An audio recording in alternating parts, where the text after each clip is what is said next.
Hola de nuevo amigos, bienvenidos una vez más a las nieblas de Brumario. Antes de meternos en harina, dejadme que os dé las gracias a todos por vuestras amables críticas y felicitaciones a lo largo de toda la semana. La acogida ha sido espectacular, especialmente entre mis alumnos, a los que parece que les gusta la idea de tener un profil youtuber, la que se lió el martes pasado cuando se enteraron. Bueno, por ahora iré mejorando poco a poco esos aspectos técnicos de los que me habéis hablado unos y otros. Que si el sonido, que si el encuadre, la iluminación, la edición del vídeo. También intentaré liberarme del guión para ganar expresividad y fluidez. E incluso se me ha ocurrido que al menos una vez al mes pues haga una emisión en directo o algo similar en la que traer a algunos amigos para hablar de temas de interés en ese momento. Otra idea es que interactuemos a través de las redes sociales y podáis plantarme preguntas, hacer sugerencias, comentarios. Tal y como os prometí, esta semana hablaré de los Chao, pero no tanto para divulgar su historia, que también, como para hacer una reflexión sobre la necesidad de defender y mejorar los valores democráticos ante los envites a los que parece someterlo el siglo XXI, en el que ya llevamos caminado un par de décadas. A estas alturas os preguntaréis, ¿y por qué tira este hombre de la figura del inventor de la carta bomba y de la de sus hijos para abordar un tema como el de la democracia, cuando el ejercicio de la violencia probablemente sea uno de sus principales enemigos? Bueno, pues como diría Jack el Destripador, vamos a ir por partes. José María Chao Rodríguez, nacido en Leiro, Ourense, en 1790, fue un irreductible revolucionario liberal cuya figura histórica quedó incluso ensombrecida por la de sus dos hijos, Eduardo y Alejandro, de los que hablaremos después. Es la persona a quien por primera vez se le atribuye la elaboración de una carta bomba. Hijo de unos acaudalados agricultores, José María Chao estudió farmacia en la Universidad de Santiago de Compostela. Durante la Guerra de la Independencia se alistó en el batallón literario, donde sirvió como practicante de farmacia hasta 1814. Después finalizó sus estudios universitarios y abrió una farmacia en la villa de Rivadavia, sin por ello dejar de lado su activa vida política. De profundas convicciones liberales, antiabsolutistas y progresistas a los tuétanos, defendió con uñas y dientes la instauración de la democracia en España, lo que incluso lo llevó a la cárcel en varias ocasiones. Según cuenta Manuel Curros Enríquez en la biografía que dedicó a su buen amigo Eduardo Chao, hijo de nuestro protagonista, el rey Fernando VII, o el Felón si así lo preferís, ¿no? Así es como era conocido, envió a Galicia como capitán general a Nazario Eguía, conocido antiliberal que se dedicó a fusilar a diestra y siniestra a quien fuera sospechoso de tener ideas progres o antimonárquicas. Nazario Eguía, todo un reaccionario, representaba en Galicia el freno a las ideas progresistas y defendía los privilegios del ejército, de las oligarquías, de la iglesia y sobre todo de una monarquía corrupta que había jurado acatar la Constitución de 1812, la famosa Pepa, pero que en la práctica reinstauró el absolutismo más vil, que por otro lado es algo muy propio de Borbones.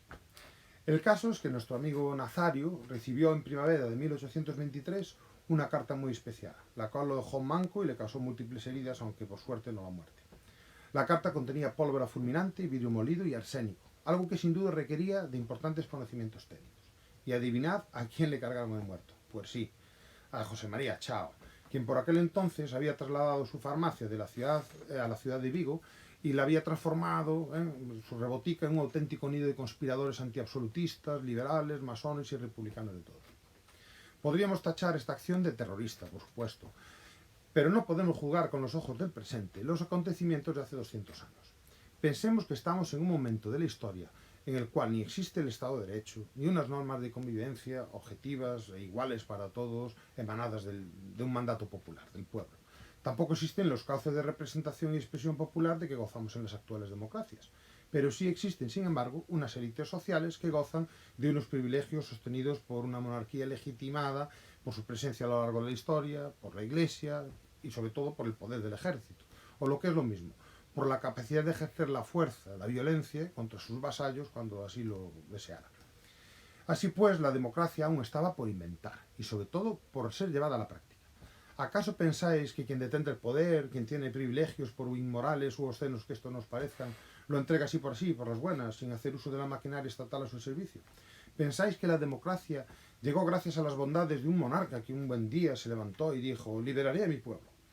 No, la democracia hubo que pelearla. Se derramaron literalmente sangre, sudor y lágrimas. Pues no fueron pocos los que perdieron la vida o sufrieron reclusión en esta nueva empresa. Es por ello, por el elevado precio que unos y otros pagaron, que no podemos permitirnos volver a tiempos pretéritos, devaluándola, denigrándola o directamente permitiendo que los enemigos de las libertades acaben con ella. Pero volvamos a los chaos. José María Chao, a pesar de las penurias sufridas, acabaría recibiendo importantes reconocimientos en vida, tanto a nivel político como profesional. Entre otros, fue miembro de la Real Sociedad Económica de Amigos del País en Santiago de Compostela, boticario del Gran Hospital, catedrático de farmacia experimental en la Escuela de Farmacia de Compostela, o profesor de Química e Historia Natural en la Escuela del Puerto de Vigo. Sin embargo, será su hijo mayor, Eduardo Chao Fernández, quien tome el testigo en su lucha contra el absolutismo y quien triunfe realmente como la Coca-Cola. Venga, ya lo he dicho, ¿no? Eduardo estudió farmacia en Compostela como su padre. Trabajador incansable, intelectualmente brillante, se traslada después a Madrid para estudiar ciencias naturales en la Universidad Central. Allí ejercerá como profesor de farmacia y entrará en contacto con los sectores políticos progresistas, convirtiéndose en habitual colaborador de la prensa revolucionaria de la época. Periódicos como El Argos, El Espectador, El Guindilla, El Huracán, El Murciélago, El Látigo, El Eco de las Barricadas y tantos otros contaron con su afilada pluma, que muy pronto se reveló como un arma incluso más peligrosa que la carta bomba que en su día inventó su padre.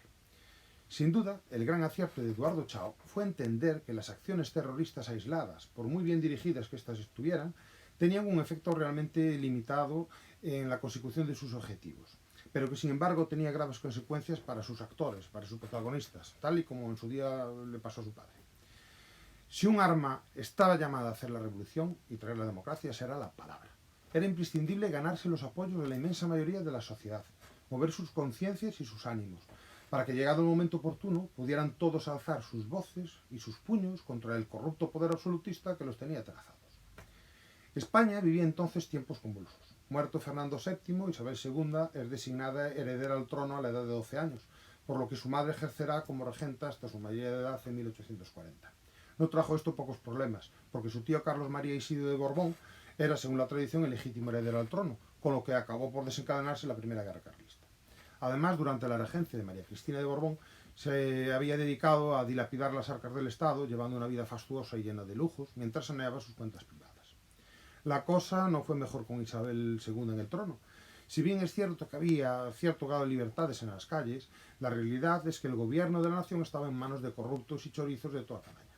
La reina, casada con Francisco de Asís, también conocido como Paco Natillas, por sus inclinaciones homosexuales, era así reconocido, estaba más preocupada por satisfacer su desaforado apetito sexual que por el buen gobierno de la nación, generándose un creciente malestar social que acabará, como veremos, con la reina en el exilio, muy borbónico todo, ¿verdad?, ¿no? Y con la llegada de la Primera República después. Para que os hagáis una idea de cuál era la imagen de la monarquía en ese momento, mirad estas viñetas que publicaron los hermanos Becker. Sí, uno de ellos es el conocido poeta romántico. En 1854, Eduardo Chao participa activamente en la Revolución y sale elegido diputado a Cortes por Ourense, la cual tenía encomendada la misión de redactar una nueva constitución que no llegó a ver la luz. Tras la Revolución de septiembre de 1968, Chao será nuevamente diputado por Ourense en el 69 y por Vigo en el 70 y 71, así como senador por Gerona en 1872 hasta la proclamación de la Primera República en 1873, ¿vale?, donde acabará siendo diputado por Vigo. Durante el gobierno republicano de Nicolás Salmerón, Eduardo Chao será nombrado ministro de Fomento y será el encargado de redactar un proyecto de bases para la Constitución Republicano Federal de España. Como sabéis, la Primera República duró un suspiro, pero no le impidió desarrollar una activísima labor emprendiendo reformas en la descentralización de los servicios de obras públicas o impulsando un nuevo plan de instrucción pública, inspirado por Juan Uña y por la filosofía clausista que tan buenos resultados había logrado en la Escuela Libre de Enseñanza de Giner, de la que él era además uno de sus patronos. Eduardo fue además un prolífico polígrafo, publicando importantes obras sobre historia, lexicografía, historia natural o geología, así como fundador de la importante Biblioteca Ilustrada de Gaspar Roig o la masónica Biblioteca del Hombre Libre, que era de su propiedad. No me digáis que no fueron los Chao unos personajes apasionantes, ¿eh? No quiero olvidarme de su hermano, a quien tal vez le dediquemos algún vídeo. Pues Alejandro fue también un activo editor que desde La Habana publicó buena parte de las obras del Resurgimiento galego, y sobre todo autores como Curros Enrique, Rosalía de Castro o su buen amigo Manuel Murguía. Creo que por hoy es suficiente, ¿no? O sea, ya nos hemos metido en bastantes líos. La próxima semana os tengo preparada una historia muy especial, que como protagonistas tiene a la Iglesia Católica, la masonería local lorenzana del 19 y una cruz que no dio pocos quebraderos de cabeza a sus impulsores. Os gustará. Venga, hasta la próxima semana. Chao.